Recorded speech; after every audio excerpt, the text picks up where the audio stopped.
Hello दोस्तों, channel पे नए हैं तो चैनल को सब्सक्राइब कर लें। इरफान पूरे दिन का मेहनत करके अपने घर की ओर निकलता है। वह अपने परिवार की पूरी जिम्मेदारी अच्छे से निभाते हैं। ऑटो रिक्शा पूरे दिन चलाने के बाद वह थक जाता है, लेकिन वह इसके बावजूद बेहद खुश होता है। आज उसकी कमाई अच्छी जो हुई होती है। वह सोचता है कि घर पहुंचते हुए वह रास्ते से कुछ खाने के लिए ले चलेगा, ताकि उसके दोनों बच्चे और पूरा परिवार को खुशी मिले।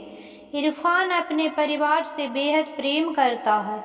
वह हर दिन अपने समय से ज़्यादा वक्त ऑटो रिक्शा चलाता था, ताकि किसी भी दिन उसके परिवार वालों को किसी के सामने हाथ फैलाना ना पड़े।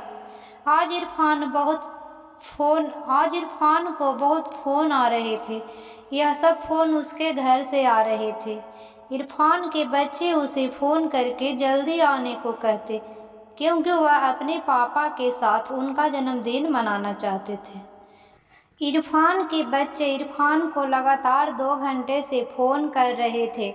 इरफान उन्हें हर फ़ोन पर मना कर देता था, क्योंकि वो चाहता था थोड़ा सा धन और कमा ले, ताकि शांति से वह अपना जन्मदिन मना सके। रात के 12 बज रहे थे। इस वक्त गांव के लोग नींद की अवस्था में होते हैं। इरफान को अब कोई सवारी नहीं मिल रही थी। इरफान ने सोचा कि अब उसे शायद कोई अन्य ग्राहक नहीं मिलेगा। अब उसकी जेब भी पूरे भरे हुए थे। दिन के तकरीबन 2000 की कमाई हो चुकी थी।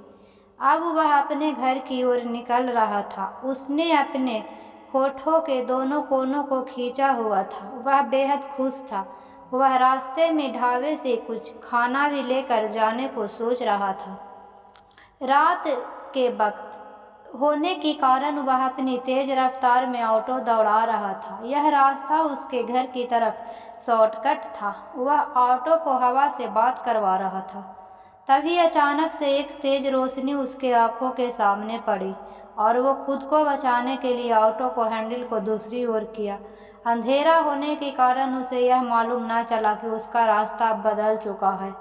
वह जिस रास्ते पर था, यह रास्ते की एक खास बात थी।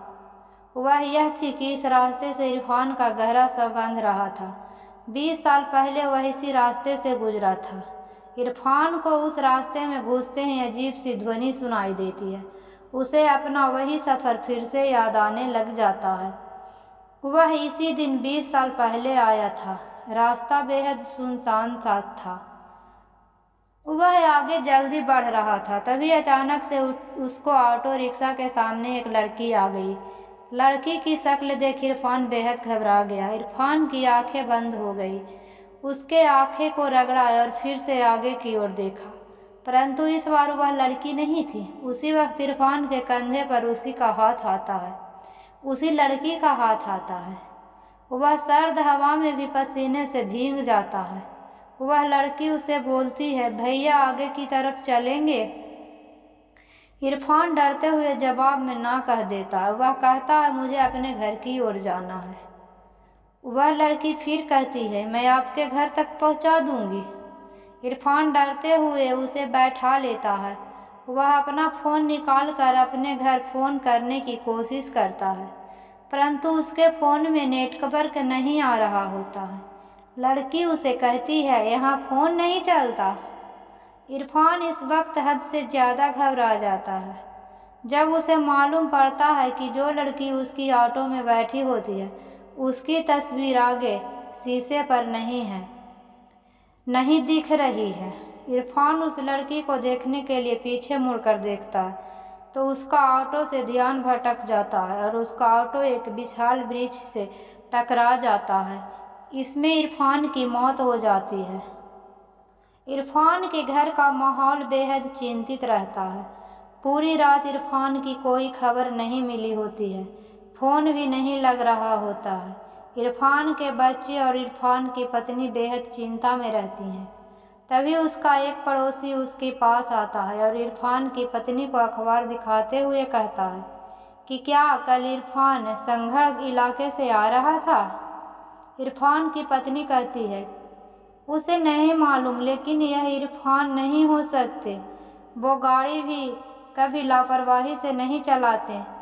वह इतने भरोसे से इसलिए कह पा रही थी क्योंकि अखबार में मरने वाले की फोटो नहीं थी। इरफान के घर के सामने अचानक से पुलिस की गाड़ी पहुंचती है, तब सभी घबरा जाते हैं। पुलिस के हाथ में एक तस्वीर होती है। यह तस्वीर इरफान की लाश की होती है। पुलिस इरफान की पत्नी से जब पूछता है तो उसकी पत्नी कहती है, जी साहब, यही मेरे पति हैं। इरफान की पत्नी इरफान को मृत शरीर को देखकर खुद को रोक नहीं पाती। उसके आंसू बहने लगते हैं। बच्चे भी बेहद ज़्यादा रो रहे होते हैं। पुलिस, देखिए, हम आपका दर्द समझते हैं। हम आपके यहाँ सहायता करने नहीं आए हैं। हम आपसे कुछ सवाल पूछना चाहते हैं जिससे इस केस में थोड़ी मदद मिलेगी। इरफान की पत्नी मदद करने के लिए हामी भर देती है। पुलिस, इरफान ऑटो रिक्शा कब से चला रहा था? इरफान की पत्नी, जी आज का तकरीबन 20 साल हो गए हैं। आज ही अपने जन्मदिन के दिन इन्होंने ऑटो चलाना चालू किया था। पुलिस, अच्छा, यह ऑटो उसके खुद का है? इरफान की पत्नी, जी शादी के कुछ महीने बाद इन्होंने ऑटो को अपने नाम पर करवा लिया था। इससे पहले यह ऑटो इनके चचा जान का था। वे ऑटो यूनियन के पूर्व प्रधान रह चुके हैं। पुलिस इरफान की पत्नी से पूछताछ करने के बाद मोहम्मद के पास पहुंचती है। मोहम्मद पूर्व ऑटो यूनियन का प्रधान रहा है और इरफान का चाचा है। पहले तो वो पुलिस के हर सवाल का जवाब देने से मना कर रहा, लेकिन जब पुलिस वाले उसे सच बताने के लिए मारने लगे तो उसने बताया, इरफान के अम्मी बचपन में ही गुजर गई थी। इरफान के अब्बू यानी मेरे भाईजान शराबी थे। उन्हें शराब के अलावा खाने का कोई होश नहीं था। इरफान के लिए उसके माता पिता सब कुछ थे। एक दिन ज़्यादा शराब के कारण भाईजान की मौत हो गई। इरफान अकेला हो गया। गरीबी के कारण ज़्यादा पढ़ा लिखा नहीं था। वह मेरे साथ ही रहने लगा। पहले तो हमने उसे पढ़ने के लिए कहा, लेकिन उसका मन अब पढ़ाई में नहीं था। वो कहता कि उसे पैसे कमाने हैं ताकि वह अपनी आगे की ज़िंदगी अच्छे से बिता सके। इरफान के जन्मदिन के दिन ही हमने उसके लिए ऑटो लिया और उसे भेंट कर दी। ऑटो पाकर वह बेहद खुश था। ऑटो चालक के रूप में उसका वह पहला दिन था। मैं भी उसके साथ ही गया था। यह सुनकर पुलिस वाला हैरान हो जाता है। पुलिस बीच में रोकता है और पूछता है कि तुमने तो कहा था कि इरफान उस वक्त अकेला था। झूठ कहा था मैंने। इरफान का जन्मदिन था तो उसके लिए संघर्ष से एक शराब की बोतल और साथ में कुछ चखने में भुंजिया ली। यह रास्ता हर वक्त सुनसान ही रहता है। उस वक्त रात के करीब 11 बज रहे थे। हमारे ऑटो को एक लड़की ने रोका। वह बेहद खूबसूरत थी दिखने में, छोटे कपड़े पहने हुए थी, अपने घर जाना चाहती थी। लेकिन मैंने और इरफान ने काफ़ी शराब पी हुई थी। इरफान नशे में बेकाबू हो गया और उसने उस लड़की का रेप करने लगा। वह चीख भी रही थी, लेकिन उसकी सुनने वाला उस जगह पर कोई नहीं था। यह सुनते ही पुलिस वाला आगे की केस को समझ गया।